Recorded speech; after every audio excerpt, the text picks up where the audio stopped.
Now 4:30 on WKYT this morning, the storms that rolled in across Kentucky caused some damage to schools, a home, even a fire department. We'll hear from those who are now going to have to rebuild ahead. The budget battle wages on. Governor Bevin has ordered some immediate cuts that may cut off one Kentucky student's college dreams. Her story ahead. And the annual Spoon Bread Festival in Berea has been canceled. It's over concerns about the Confederate flag. And now some businesses in the city fear they'll lose out. That's ahead on WKYT this morning.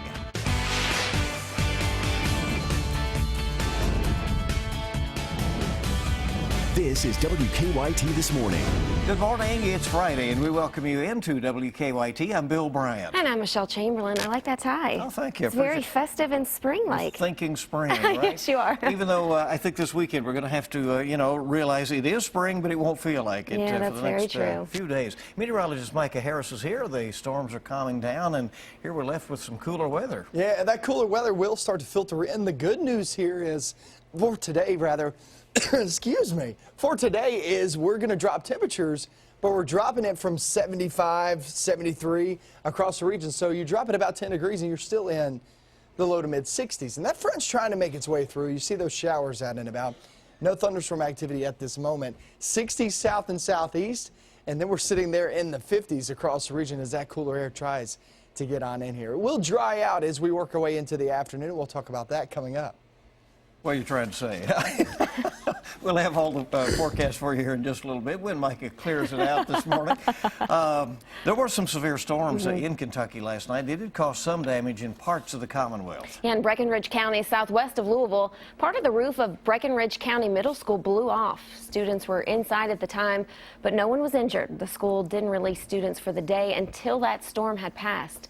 Well, school leaders say they have a big mess to clean up. At some point, we assume straight line winds hit our gymnasium area, and as you can see, pulled the roof back. There's quite a bit of water damage on the floor. That's scary. The same storm also damaged some homes at a nearby mobile home park. First responders say 2 people were injured there, and one of them is believed to have a broken arm. In eastern Kentucky, strong winds damaged a fire department and a nearby home yesterday afternoon. The Lotts Creek Volunteer Fire Department near the Perry-Knott County line lost part of its roof. And firefighters say a bay door was also damaged. No one was injured there. The fire department's chief says the roof had been replaced about 6 years ago. Very lucky, because, I mean, everything was right over it. So, if anything would have come on through, it would have got the truck. So, luckily, it went on over it. Firefighters say they were able to get all of the trucks out of the building. They also say they can make runs as needed. In Jefferson County, a severe storm caused trees to fall on a couple of homes. One of them was in Shively, just outside of Louisville. A family lives at the home, but no one there was injured. Very shocking for it to happen. And we were very afraid that the whole house would come down, but shockingly, no, it didn't. Another tree fell on a home in Pleasure Ridge Park in Jefferson County, but no injuries were reported there either. Between storms, many of you saw this, a beautiful double rainbow. This is what it looked like from our sky cam just before sunset. People throughout central Kentucky also reported seeing the double rainbow last night. Very beautiful. A reminder, you can track storms along with the latest traffic with WKYT Weather Plus traffic app. You can also download it for free in the app or Google Play stores. Some people just getting out of their cars and taking pictures of that rainbow last night. Other news now, with no agreement on a state budget in sight, Governor Matt Bevin has ordered immediate funding cuts to all Kentucky public colleges and universities. The governor is cutting 4.5% in state funding for each college and university. When unveiling his budget in January, the governor proposed these cuts as a way to pay the state's public pension debt. But the House and Senate could not agree on them. So the governor went forward with the cuts for now, citing a state law that allows him to reduce allotments for executive branch agencies. That comes as budget talks between leaders of the Democratic-controlled House and the Republican-controlled Senate broke down yesterday. Both sides say they cannot agree on the proposed higher education cuts. Senate leaders and the governor want them. The House leaders don't. We unfortunately have reached an impasse that I don't think we can resolve today, and it is just one of those things that we will continue. We still have days, but there may or may not, but I agree with the Speaker. We have done the best we can at this point in time. The legislative session is winding down. If a budget agreement is not reached by April 12th, the governor would have to call a special session to avoid a state government shutdown when the current budget ends on June 30th. Budget cuts to higher education could threaten a 65-year partnership. Since Kentucky does not have a veterinary school, the state partners with Auburn University in Alabama offer 38 students in-state tuition. But as WKYT's Garrett Weimer reports this morning, students and teachers fear that budget cuts might change that. It's been Elizabeth Manson's dream to become a vet. But after years of hard work and even being accepted to Auburn's vet school, her dream could suddenly cost more than she ever imagined. And this is honestly something that's going to impact the rest of my life. As I take on an extra $100,000 in loans, that's going to be years and years more that I'll have to work in order to pay that back. According to numbers the Council on Post-Secondary Education provided to the Kentucky Veterinary Medical Association, it will cost the state $29,000 this year for each Kentucky student paying in-state tuition at Auburn's vet school.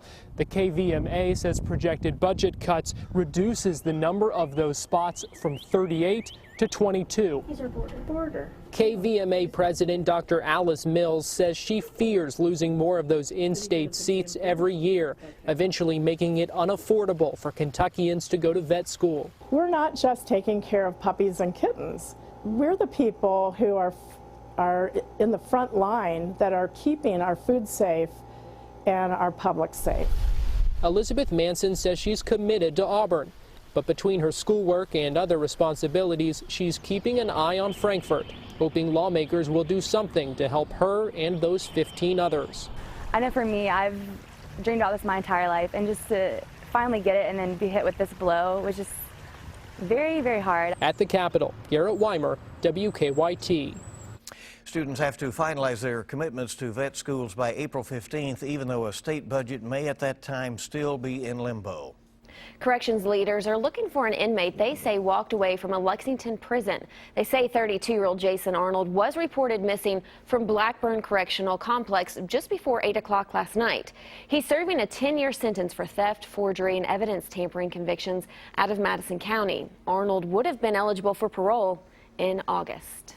Well, it has become a popular event over the last 20 years, but the annual Spoon Bread Festival in Berea will not be held this year. The Berea Chamber of Commerce voted to cancel the festival, citing safety concerns after recent protests over the Confederate flag. City leaders wanted the sale of display of the Confederate flag banned at the festival, but the chamber claims it could not do that without a new ordinance from the city. As Monique Blair tells us, businesses in Berea fear they'll be losing a lot of money without that festival. I make things like this for Christmas ornaments that I would sell at the Spoon Bread Festival. For 7 years now, Will Bondurant has sold his wood creations at the Spoon Bread Festival. But it's not only the vendors who will be affected by the loss of the festival. For the small business people that really depend on this, it's going to hurt. But now that festival won't happen because the city and the chamber couldn't come to an agreement on the festival contract. It hurts me, to see something that I thought was very special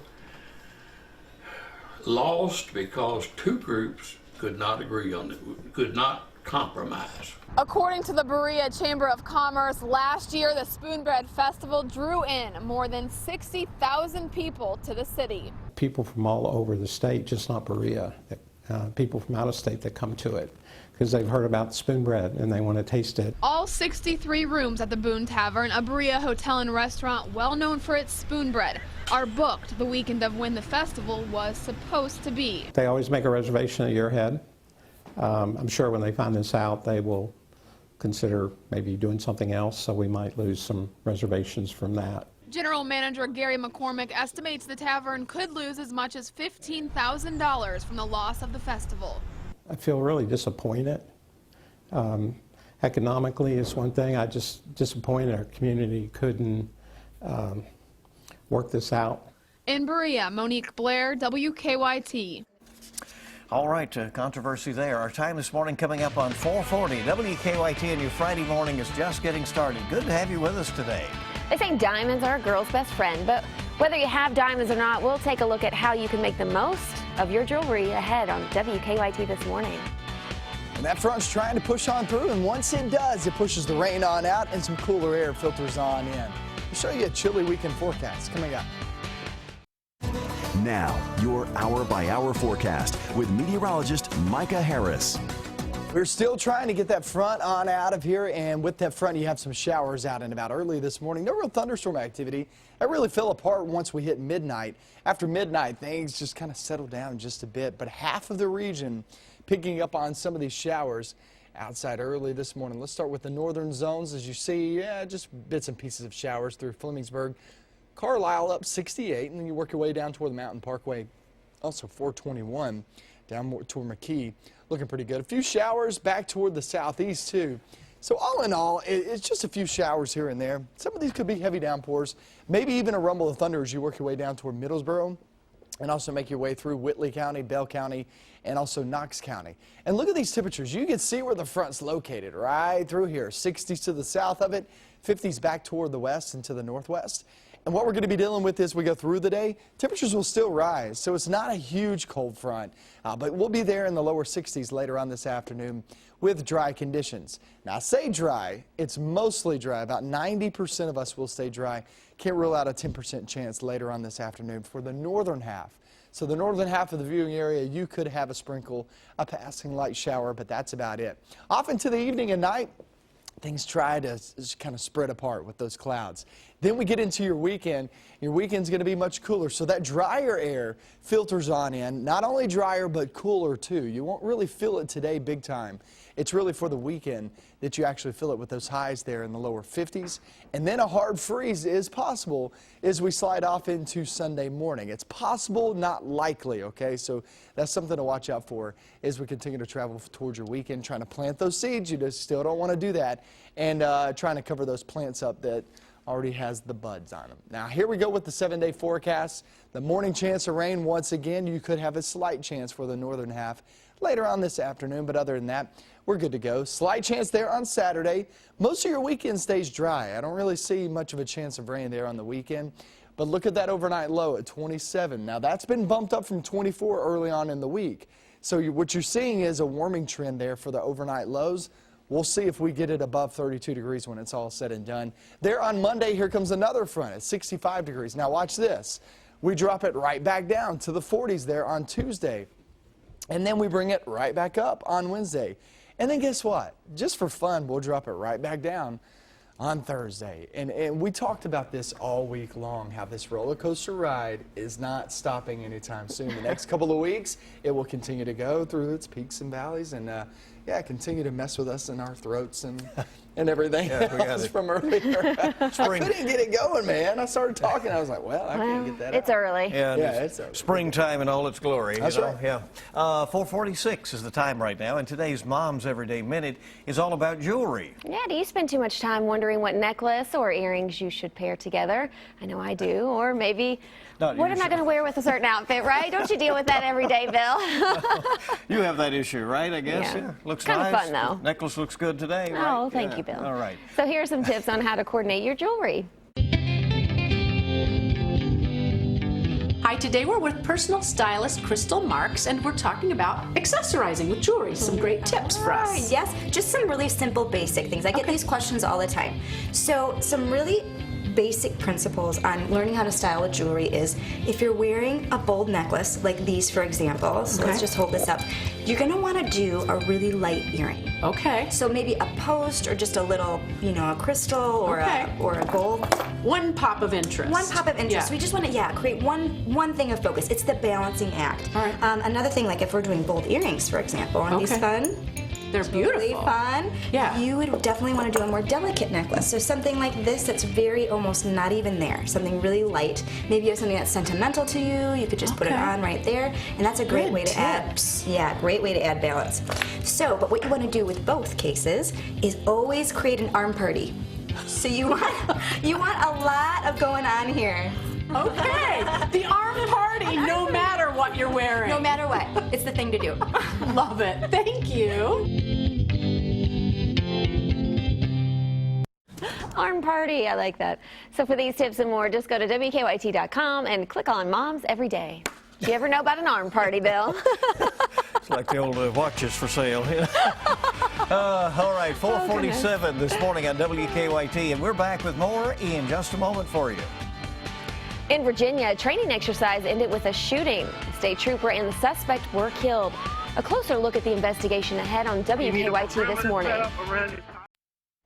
Welcome back to WKYT this morning. Your time is 4:50. Now, what investigators say started as a training exercise at a Virginia bus station ended with a deadly shooting. Police say a state trooper and a suspect were killed. Jamie Yukas has the latest on the investigation. Virginia State Police lost one of their own Thursday when 37-year-old trooper Chad Durmeyer approached a man just inside the entrance of the Greyhound bus station in Richmond. You need a perimeter set up around the entire bus station. Durmeyer was participating in a training exercise to identify suspicious people at the bus station. During the course of talking with the male subject pulled out a handgun and shot Chad multiple times. Two other troopers returned fire, killing the suspect. Trooper Durmeyer, a married father of two, later died of his injuries. The first person we saw was the trooper, and he had blood all over his head. That's insane. Why would you do that? Especially if there's police inside. I don't know. It doesn't make sense to me, man. Two women were also shot, but their injuries are not life-threatening. It's not clear why the suspect opened fire. Jamie Yukas, CBS News. Police are not yet releasing the suspect's name. Greyhound says the Richmond bus station will be closed until further notice.